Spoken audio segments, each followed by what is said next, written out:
కొద్ది సమయమే ఉంది కాబట్టి నా సాక్ష్యాన్ని నేను కొంచెం తక్కువ చేసి కొంచెంగా చెప్తూ ఉంటాను. ఆల్రెడీ ఇది టెస్టిమోనీ ఫుల్గా చెప్పి యూట్యూబ్లో పెట్టాను. చాలామంది చూసి దాన్ని బట్టి చాలామంది బలపడుతూ ఉన్నారు. అయితే మా నాన్నగారికి మా అమ్మకి మేమిద్దరం ముగ్గురం ఆడపిల్లలమే. అక్క అండ్ బావ కొంచెం కొన్ని కారణాల వల్ల చనిపోవడం జరిగింది. సూసైడ్ చేసుకొని చనిపోయారు వాళ్ళు. తర్వాత మా చెల్లి నేను ఇద్దరమే ఉంటూ ఉండేవాళ్ళం. నానేమో బాగా త్రాగుబోతు, ఎప్పుడు ఇంకా ప్రతిరోజు త్రాగి రాని రోజు అంటూ లేదు.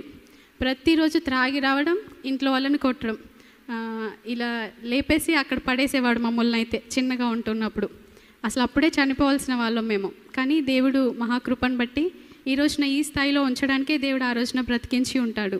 ఆమేన్. అయితే ఆ రోజున అలా తాగుతూ ప్రతిరోజు మమ్మల్ని కొడుతూ బాధ పెడుతూ ఉండేవాడు. నాన్న మారాలి అని అమ్మ యాసిడ్ తాగింది. ఇంకా దానివల్ల అమ్మ బ్రతికే అవకాశం లేదని డాక్టర్స్ చెప్పారు. ఒకరోజు హాస్పిటల్కి వెళ్ళినప్పుడు ఇంకా 3 డేస్లో చనిపోబోతున్నావు అని అమ్మ కోసం డాక్టర్స్ చెప్పినప్పుడు అమ్మ గురించి అక్కడ ఒక సిలువ ఆకారంలో ఉండే బెడ్ని తయారు చేశారు. సిలువ ఆకారంలో ఉండే బెడ్ని తయారు చేసి ఎవరైనా మరణశయ్యం మీద ఉన్నప్పుడు దాని మీద పడుకోబెట్టి వాళ్ళు ఆపరేషన్ చేస్తూ ఉండేవాళ్ళు. అలాగైనా దేవుని తెలుసుకుంటారనో మరి ఏంటో తెలియదు, కానీ సిలువ ఆకారంలో ఉండే ఒక బెడ్ని తయారు చేసి దానిపైన ఆపరేషన్ చేస్తూ ఉండేవాళ్ళు. అప్పుడు అమ్మ కూడా అలాగే ఆ సిలువ ఆకారంలో ఉండే బెడ్ పైన పడుకోబెట్టి అమ్మకి ఆపరేషన్ చేసినప్పుడు పెద్ద డాక్టర్స్ అన్నారు, ఇంకా ఇది అసాధ్యం, వదిలేసేయండి అన్నప్పుడు చిన్నగా అప్పుడే ట్రైనింగ్ అయిన డాక్టర్స్ వచ్చి లేదు ఇది మాకు సాధ్యమవుతుంది, దేవుడు సహాయం చేస్తాడు అని చెప్పినప్పుడు అమ్మకి ఆపరేషన్ సక్సెస్ అయింది. అమ్మతో పాటు యాసిడ్ తాగిన వాళ్ళు చాలామంది అక్కడ హాస్పిటల్లో ఉన్నప్పటికీ వాళ్ళందరూ మరణించారు, ఒక్కరు కూడా లేకుండా. కానీ అమ్మ ఒక్కతే బ్రతికింది. ఆడపిల్లలుగా నిజంగా ఆ రోజున అమ్మ చనిపోయి ఉంటే ఈ రోజున మేమేమైపోదామో. దేవుని మహాకృపను బట్టి అమ్మని దేవుడు బతికించాడు. అలనాడు హిజ్కియా ప్రేయర్ చేస్తే 15 సంవత్సరాల ఆయుష్ పొడిగించబడినట్టు అమ్మ ఆ రోజు నుండి ఇప్పటికీ 15 సంవత్సరాలు అయింది. ఏ రోజు మరలా ఇంకా హాస్పిటల్కి వెళ్ళలేదు. హల్లెలూయా. దేవునికి ఒక్కసారి చప్పట్లు కొట్టి మహింపరుద్దామండి. ఆ రోజున హిజ్కియాకి 15 సంవత్సరాల ఆయుష్ను పొడిగించిన దేవుడు ఈరోజు అమ్మ జీవితంలో కూడా 15 సంవత్సరాలు అవుతుంది ఇప్పటికీ. ఎప్పుడు హాస్పిటల్కి వెళ్ళడం కానీ ఇంకా ఏ సమస్య లేకుండా దేవుడు కాపాడుతూ ఉన్నాడు. యాసిడ్ అంటే మీ అందరికీ తెలిసే ఉంటుంది, ఇలా పోస్తేనే అది అలా పొంగిపోతూ ఉంటుంది. కానీ అటువంటి యాసిడ్ త్రాగినా కూడా ఇంకా అమ్మ బ్రతికిందంటే అది దేవుని మహాకృపను బట్టే. సో అప్పుడు అమ్మ అనుకుంటుంది, అసలు నాకు ఏ దేవుడు సాయం చేశాడు, ఏ దేవుడు బ్రతికించాడు నన్ను, ఏ దేవుడు ఇన్ని పూజలు చేశాను, నేను ఎప్పుడు అసలు నేను బ్రతకడానికి గల కారణం ఏ దేవుడు అని అమ్మ ఆలోచిస్తూ ఉంది. ఇంకా ఇదే టైంలో నాన్న మమ్మల్ని వదిలేసి వెళ్ళిపోయాడు. ఇంకా 2 ఆడపిల్లలు నేను ఎలా చూసుకోవాలి అని మమ్మల్ని వదిలేసి అమ్మేమో హాస్పిటల్లో ఉంటూ ఉన్నప్పుడే మమ్మల్ని అందరిని వదిలేసి నాన్న వెళ్ళిపోయాడు. అప్పుడు ఇద్దరమే చెల్లి నేను ఇంట్లో ఉండేవాళ్ళం. అమ్మ ఒక్కతే హాస్పిటల్లో ఉండేది, ఎవ్వరూ ఉండకపోయేవాళ్ళు అమ్మ దగ్గర. ఇంకా అమ్మ దేవుని సహాయాన్ని బట్టి ఇంటికి వచ్చేసింది ఒక్కతే. తరువాత ఏం జరిగిందంటే అక్క బావ వీళ్ళు కూడా చనిపోయారు. ఇటు చూస్తే నాన్న లేడు. చుట్టుపక్కల వారందరూ అసలు వీళ్ళ పరిస్థితి ఏంటి, ఇలా అయిపోతుంది ఏంటి అని అనుకుంటూ ఉన్నారు. ఒక రోజున ఈ దేవుళ్ళు బాగా విగ్రహారాధన చేసేవాళ్ళం మేము. అసలు ప్రతిరోజు లేవగానే విగ్రహారాధన చేయని రోజు అంటూ అసలు ఇంకా లేనే లేదు. బాగా విగ్రహారాధన చేసేవాళ్ళం. ఎందుకంటే మా స్థితి బాగా ఉండాలి, అందరికంటే బాగా ఉండాలి మేమని విగ్రహారాధన చేస్తే ఏదో వస్తుంది బ్లెస్సింగ్స్ అని చేస్తూ ఉండేవాళ్ళం. కానీ ఎప్పుడు ఏది రాలేదు. ఒకరోజు నా విసుగు వచ్చేసింది. అక్క బావ అలా అయిపోయారు, నాన్న వెళ్ళిపోయాడు, అమ్మ పరిస్థితి ఏమో ఇలా సిక్కుగా ఉంది, ఇద్దరం ఆడపిల్లలం, బంధువులందరూ చీకొట్టేశారు, ఇంకా వెలివేశారు నాన్న లేడని చెప్పేసి. మీరెవరు అన్నట్టుగా బంధువులందరూ మాట్లాడుతున్నారు. అప్పుడు ఏ దేవునికి మొక్కినా ఏ రెస్పాన్స్ రావట్లేదు, ఎంత పూజ చేసినా ఏమీ కలగట్లేదు లాభం. అప్పుడు ఏం చేశానంటే చాలా కోపం వచ్చేసి అవన్నీ తీసేసి ఇంకా వాటి ఐస్ అన్నీ కట్ చేసేసి అక్కడ పెట్టేశాను. మా అమ్మకి చాలా ఇష్టం విగ్రహారాధన అంటే. ఎందుకు ఇలా చేసావని ఒక్క మాట అడగలేదు. అలా చేసిన తర్వాత ఒకరోజు చికెన్ తినాలనిపించింది మాకు. చికెన్ తెచ్చుకొని వండుకొని తిన్నాక ఆ రోజు పడుకున్నప్పుడు ఏమైందంటే ఇంతింత పెద్ద కాక్రోచెస్ ఫ్లయింగ్, ఎగురుతూ ఉన్న కాక్రోచ్లు ఇంతింత పెద్దవి 1000 వచ్చాయి. అసలు ఎక్కడి నుండి వచ్చాయో తెలియదు. మా ఇంట్లో ఎప్పుడు ఒక కాక్రోచ్ కూడా లేదు. ఎప్పుడు చికెన్ తెచ్చుకున్నా ఇంకంతే కాక్రోచ్లు వచ్చి పడుకొని ఇచ్చేవి కాదు అసలు నైట్. అసలు ఇది ఎందుకు జరిగేదో ఏంటో మాకు తెలియదు. కానీ ఎప్పుడైతే విగ్రహాల ఐస్ కట్ చేసి ఇంకా పూజ మానేసామో ఇంకా స్టార్ట్ అయిపోయింది మాకు. ఎప్పుడు చికెన్ తెచ్చుకున్నా ఇలా కాక్రోచ్ వచ్చి అస్సలు పడుకొని ఇచ్చేవి కాదు. నైట్ 8 o'clock నుండి మార్నింగ్ 8 o'clock వరకు మీద పారుతూ అసలు జంప్ చేస్తూ ఉండేది. అప్పటి నుండి చికెన్ మానేసాం. ఒక 5 సంవత్సరాలు ఆల్మోస్ట్ 7 years వరకు అసలు నాన్ వెజ్ అంటే తెలియదు మాకు. తర్వాత 10th క్లాస్కి వచ్చేసరికి ఇక్కడ మేము గుజరాత్లో ఉండేవాళ్ళం. 10th క్లాస్ అక్కడ లేదని చెప్పేసి నానమ్మ వాళ్ళ ఊరికి వరంగల్ దగ్గర కల్వలలో మేము చదువుకోవడానికి నానమ్మ దగ్గరికి వెళ్ళాను. అక్కడ నానమ్మ చూస్తేనేమో నా కొడుకే లేడు, మిమ్మల్ని నేను ఎందుకు చదివించాలి అని చెప్తూ బాధ పెడుతూ ఉండేది. ఇంకా అన్ని పనులు చేపిస్తూ ఉండేది. నువ్వు అనాథవి అని తిడుతూ ఉండేది.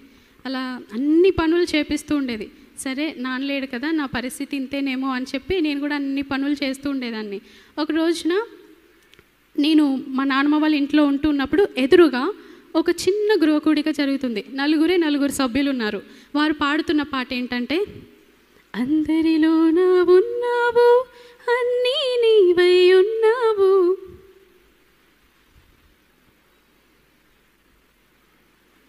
అందరిలోన ఉన్నావు అన్నీ నీవై ఉన్నావు, విశ్వాసముతో ప్రభువా అంటే ఎదురుగా వచ్చి నిలబడతావు అనే పాట పాడుతూ ఉన్నప్పుడు నాకు ఆదరణ కలిగింది. ఓహో, ఈ దేవుడు ఉన్నాడా, ఈ దేవుడు అందరిలో ఉంటాడా, ఓకే, ఈ దేవుడు విశ్వాసంతో ప్రభువా అని పిలిస్తే ఎదురుగా వచ్చి నిలబడతాడా. నాన్న లేడు, అమ్మ లేదు, నాన్నమ్మ చూస్తే అలా బాధ పెడుతుంది, నాన్న వారందరూ వదిలేసినప్పుడు ఓకే ప్రభువా అంటే నేనున్నాను నీకు అని పరిగెత్తుకొని వస్తాడా అని చెప్పేసి అప్పుడు దేవుని తెలుసుకోవడం జరిగింది. అప్పుడు కొద్దిగా దేవుని తెలుసుకోవడం జరిగింది. వాళ్ళు అలా పాటలు పాడుతూ గృహకూడిక పెట్టుకుంటూ ఉన్నప్పుడు ఆ గాలిలో వచ్చిన పాటలు నా చెవిలో పడి ఈరోజు నన్ను ఇక్కడ నిలబెట్టాయి. హల్లెలూయా, హల్లెలూయా. అందుకే మీ ఇంట్లో గృహకూడికలు పెట్టుకుంటూ ఉండండి. నాకులాంటి వాళ్ళు చాలామంది మారుతారు. హల్లెలూయా. ఆ రోజున ఆ గాలిలో వచ్చిన పాట ద్వారా ఈ రోజున ఈ శ్రావణి మారి ఇక్కడ మీ ముందు సాక్ష్యం చెప్పగలుగుతుంది. ఆ రోజున అవి నాకు సమస్యలుగా కనిపించాయి, కానీ ఈ రోజున అవన్నీ సాక్ష్యాలుగా మారాయి. ఆమేన్, హల్లెలూయా. ఆ రోజున వాళ్ళు అలా గృహకూడిక పెట్టుకున్నప్పుడు నన్ను మార్చింది. ఆ పాట నాకు ఆదరణ కలిగించి తర్వాత ఇంకా వాళ్ళు ఎప్పుడైనా గృహకూడిక పెట్టుకుంటున్నప్పుడు అలా బయటకు వచ్చి ఆరు బయట కూర్చొని వింటూ ఉండేదాన్ని.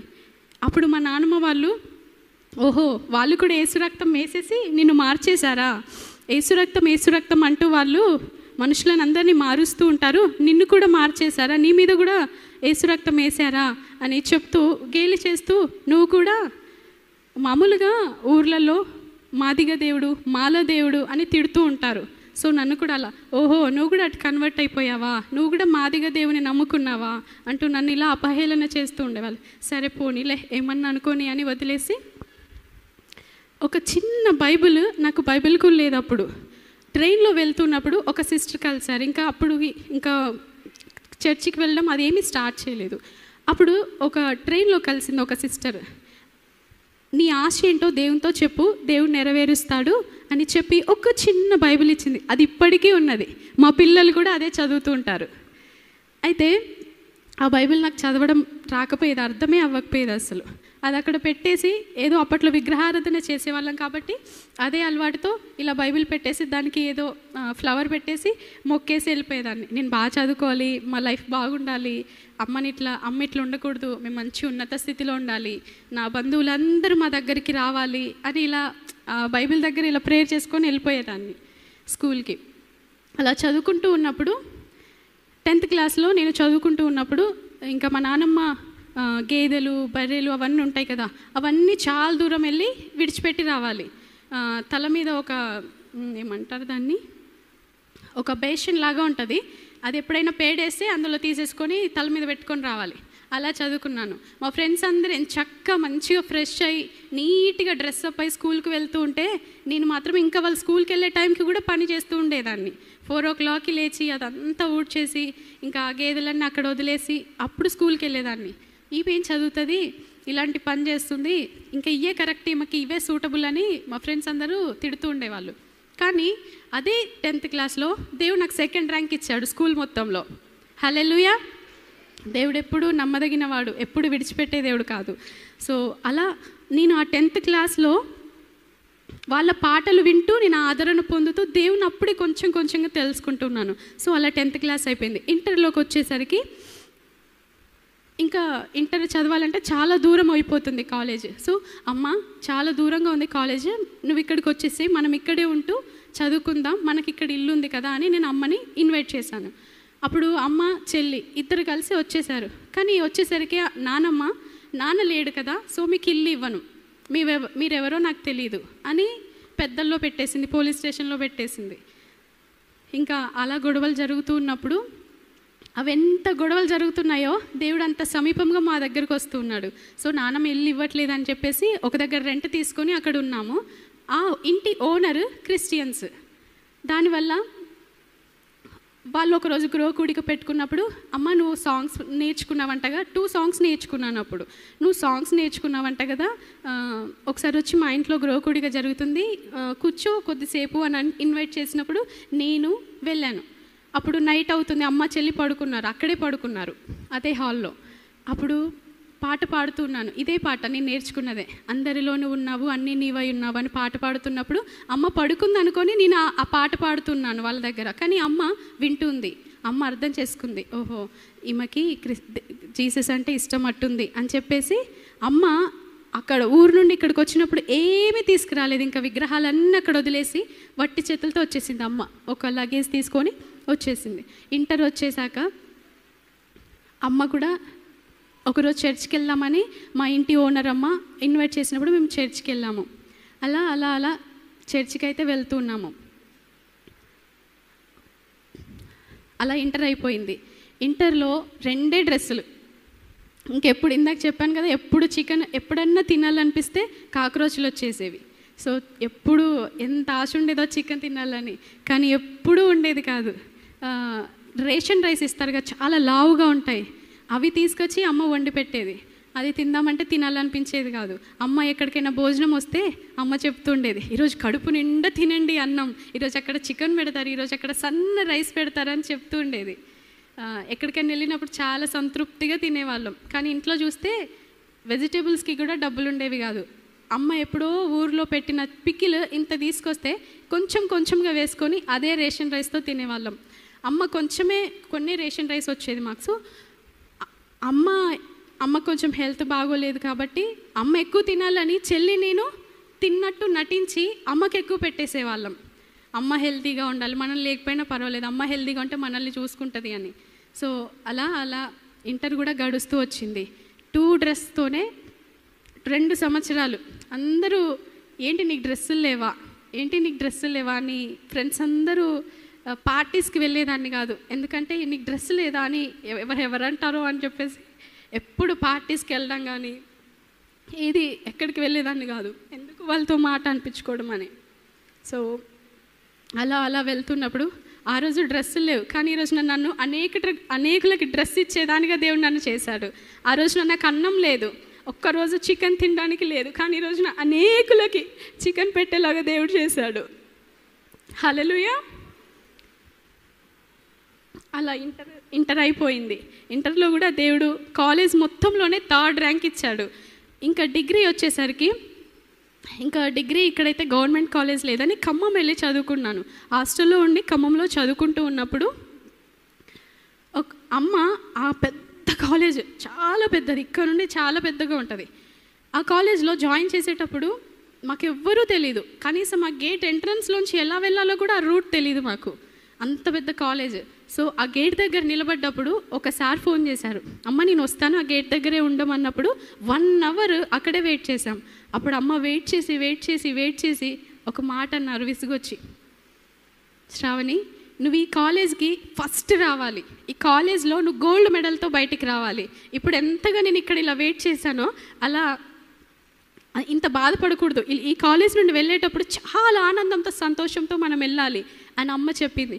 ఆ మాటలు బాగా నన్ను హృదయంలో నేను భద్రపరుచుకొని ఆ కాలేజ్లో జాయిన్ అయిన రోజు నుండి ఆ 3 years కూడా నా హాస్టల్లో రాసి పెట్టుకున్నాను ఒక గోడ మీద, శ్రావణి నువ్వు అదే మా అమ్మ ఏ మాటలు అయితే చెప్పిందో ఆ మాటలు, గోల్డ్ మెడల్ పొందుకోవాలి, so don't waste your time, అలా రాసి పెట్టుకున్నాను.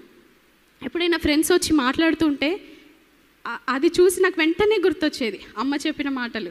సో ఎప్పుడు కానీ నేను టైం వేస్ట్ కానీ వేరే వాళ్ళతో మాట్లాడడం కానీ ఎక్కువ అలా ఏం చేసేదాన్ని కాదు. హాస్టల్లో ఉన్నప్పుడు కూడా అందరినీ ఇలా కూర్చోబెట్టేసి వాళ్ళకి చిన్న చిన్నగా మెసేజ్ చెప్పడం, కంటత వాక్యాలు ఇవ్వడం, సాంగ్స్ నేర్పించడం అలా చేస్తూ ఉండేవాళ్ళం. ఎప్పుడు ఆ గోల్డ్ మెడల్ అని కనబడగానే అమ్మ గుర్తొచ్చేది. అమ్మో చదువుకోవాలి అని చెప్పి వెంటనే అలా చదువుకుంటూ ఉన్నాను. అమ్మ ఏదైతే కోరుకుందో అమ్మ ఒక్క గోల్డ్ మెడలే కోరింది, కానీ అదే కాలేజ్ నుండి బయటకు వచ్చేటప్పుడు దేవుడు నాకు 3 గోల్డ్ మెడల్ ఇచ్చాడు. హల్లెలూయా, చాలా సంతోషంగా ఉంది. అమ్మ నేను కళ్ళతో చూడాలి నీ గోల్డ్ మెడల్ ఇస్తూ ఉంటే అని అమ్మ కూడా ఆ రోజు ఫంక్షన్కి వచ్చారు. అదే హాస్టల్లో ఉండి నేను చదువుకుంటూ ఉన్నప్పుడు ఫస్ట్ ఇయర్లో నాకు ఎగ్జామ్ రాయడానికి వెళ్ళడానికి వేరే కాలేజ్లో రాయడానికి వెళ్ళడానికి నాకు రూట్ తెలీదు. నాకు ఖమ్మం కొత్త కాబట్టి ఎలా వెళ్ళాలో తెలీదు. నాకు ఆ టెన్షన్కి చాలా ఫీవర్ వచ్చేసింది. అప్పుడు నా దగ్గర చూస్తే 20 rupees ఉన్నాయి. ఇంకో 2 daysలో ఎగ్జామ్ ఉంది. ఏం చేయాలో అర్థం కావట్లేదు. ఏడుస్తూ అలా పడుకొని ఏడుస్తూ ఉన్నప్పుడు ఒక పక్కన రూమ్ సిస్టర్ వచ్చి హాస్పిటల్కి తీసుకెళ్లారు. ఈ డాక్టర్ బాగా చూస్తారు, ఒక్కసారి రా అని అంటే ఆ 20 rupees పట్టుకొని హాస్పిటల్కి వెళ్ళాను. హాస్పిటల్కి వెళ్తే అమ్మ నీకు చాలా ఫీవర్ ఉంది, 108 ఫీవర్ ఉంది, ఇది 2 daysలో ఎగ్జామ్ ఉంది, ఇంజెక్షన్ చేయాలి అని చెప్పాను. ఓపీఏ 300 అయింది. ఇంజెక్షన్, ట్యాబ్లెట్స్, డాక్టర్ ఫీజు అని చెప్పి మొత్తం కలిపి 500+ ఎబో వేశారు. అప్పుడు ఏడుస్తూ ఉన్నాను. ఏంటమ్మా ఏడుస్తున్నాను, నేను ఏం చెప్పలేదు, ఏం అనలేదు కదా అంటే, సారీ డాక్టర్, నాకు ఇంజెక్షన్ వద్దు, ఏది వద్దు, నాకు ఏ ఓపీ వద్దు, నేను వెళ్ళిపోతాను, నా దగ్గర అంత అమౌంట్ లేదు అని ఏడుస్తూ ఉంటే, దానికి ఎందుకు ఏడవడం అమ్మ, వద్దులే, నీకు సాయం చేస్తే దేవుడు నాకు సాయం చేస్తాడు అని చెప్పి 10 rupees తీసుకొని 10 rupees నాకు రిటర్న్ ఇచ్చేసి ఆ 10 rupees మెడిసిన్ బిల్ కట్టండి అని చెప్పారు. హల్లెలూయా, దేవుడు ఆ రోజున అంత కృప చూపించాడు కాబట్టి ఈరోజు నేను ఆరోగ్యంగా ఇక్కడ నిలబడ్డాను. అలా ఆ డాక్టర్కి దేవుడు మంచి మనసునిచ్చి నాకు ఎగ్జామ్ రాయడానికి మంచి ఇంజెక్షన్ వేశారు, మంచి ట్యాబ్లెట్స్ ఇచ్చారు. ఆ 20 rupeestోనే 500+ అమౌంట్ని దేవుడు 20 rupeesకి అలా తగ్గించేశాడు. అంత ఫేవర్ అనుగ్రహించాడు దేవుడు. చాలా సంతోషం వేస్తూ ఉంటుంది. ఇంకా చూసినట్లయితే ఒక రోజున ఇక్కడ చాలామంది యవ్వనస్తులు ఉన్నారు కాబట్టి నేను మా మ్యారేజ్ స్టోరీ చెప్పాలనుకుంటున్నాను. ఒక బ్రదర్ ఒక పాస్టర్ గారికి ఒక ఫోన్ గిఫ్ట్గా ఇచ్చారు.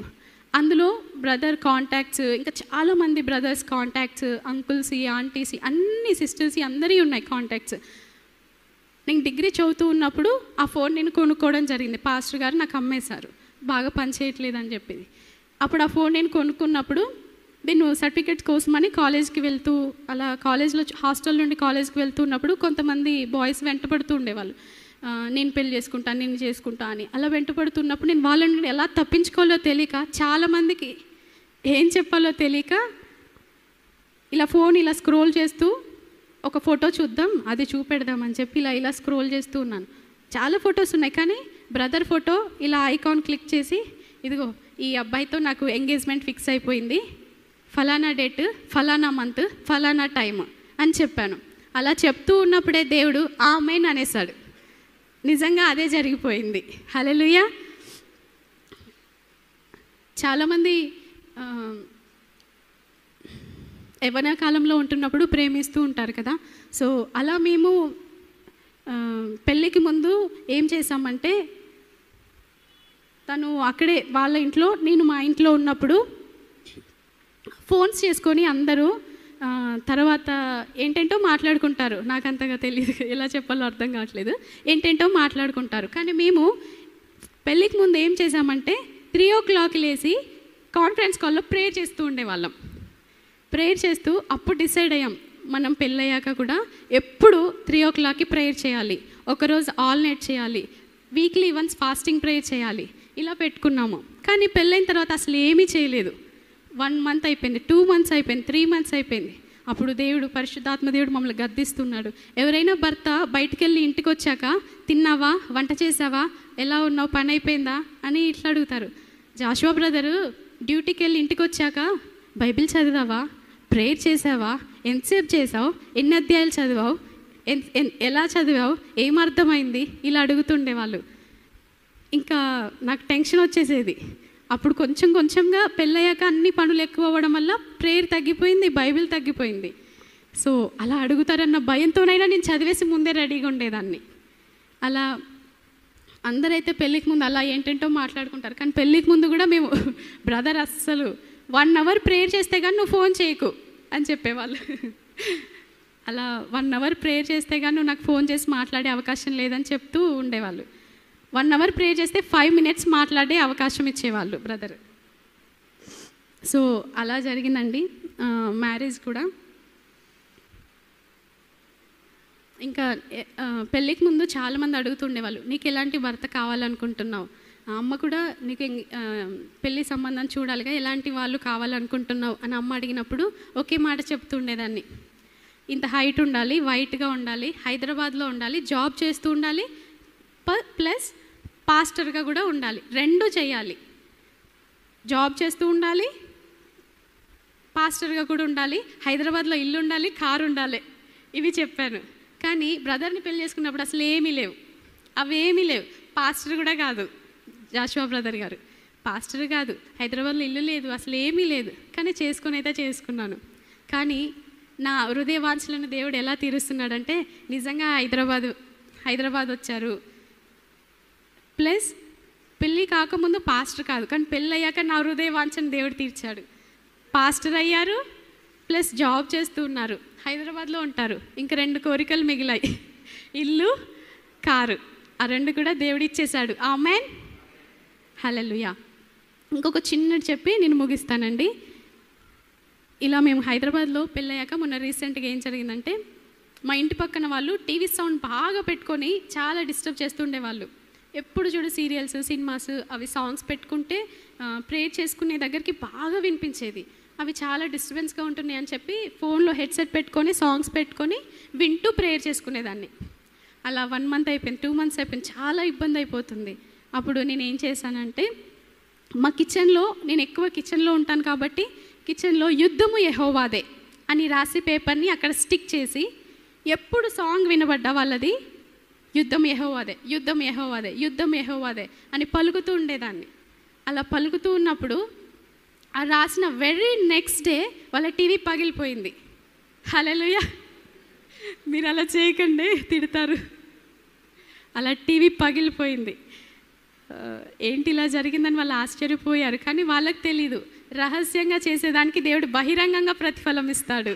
హల్లెలూయా. అలా ఇంకా చాలా ఉన్నాయి. ఒకరోజు ఈ చిన్న చెప్పి ముగిస్తాను. మీ ఇంట్లో ఎవరింట్లోనైనా ఎలుకలు ఉన్నాయా?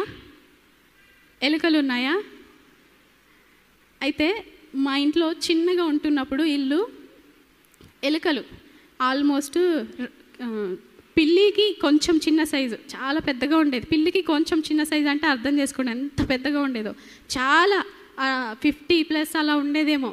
అస్సలు వాటి స్మెల్, అవి తిరగడం చాలా అసహ్యంగా ఉండేది. ఒకరోజు ఫాస్టింగ్ ఉండి మోకరించి, ఈరోజు ఏదేమైనా సరే మా ఇంట్లో ఎలుకలు ఉండడానికి వీల్లేదని చెప్పి మోకరించి డోర్స్ అన్నీ వేసేసుకొని, కొంచెము మా అమ్మ వాళ్ళు ఎప్పుడన్నా వస్తారేమో బయటికి పనికి వెళ్ళారు, డోర్స్ కొంచెం ఓపెన్ చేసేసి నేను ప్రేయర్ చేస్తున్నాను. ఫాస్టింగ్ ఉండి చేస్తున్నాను 9 o'clock నుండి 3 o'clock వరకు ప్రేయర్ అయిపోయింది. ఇంకా చేస్తూనే ఉన్నాను. ఇంకా మోకాళ్ళ మీద నుండి ఏడుస్తూ ప్రేయర్ చేస్తున్నాను. మా ఇంట్లో ఎలుకలు ఉండొద్దు, ఎలుకల వల్ల చాలా అనారోగ్య సమస్యలు వస్తుంటాయి. సో అలా నాకు వద్దు ప్రభు, మా ఇంట్లో ఎలుకలు ఉండొద్దు, డిస్టర్బెన్స్ ఉండొద్దు. నైట్ పడుకున్నా కూడా అసలు పడుకొనిచ్చేవి కాదు. అప్పుడు నేను మోకరించి ఉపవాసం ఉండి ప్రార్థిస్తున్నప్పుడు ఒక పిల్లి, నేను కొంచెం డోర్ ఓపెన్ చేసి పెట్టాను, అమ్మ వాళ్ళు వస్తారని ఒక పిల్లి వచ్చి అంతే ఎలుకల్ని తీసుకుంటుంది, వెళ్ళిపోతుంది. ఏంటి సౌండ్ అని చూస్తే పిల్లి నోట్లో పెద్ద పెద్ద ఎలుకలు. వస్తుంది తీసుకెళ్తుంది, వస్తుంది తీసుకెళ్తుంది, వస్తుంది తీసుకెళ్తుంది, అన్నీ తీసుకెళ్ళిపోయింది. హల్లెలూయా. మీ ఇంట్లో కూడా ఏదైనా సమస్య ఉంటే ఉపవాసం ఉండి ప్రార్థించండి. అలా కన్నీటితో ప్రార్థించినప్పుడు, ఉపవాసం ఉండి మెయిన్గా ప్రార్థించినప్పుడు దేవుడు అద్భుతాలు చేస్తాడు. హల్లెలూయా.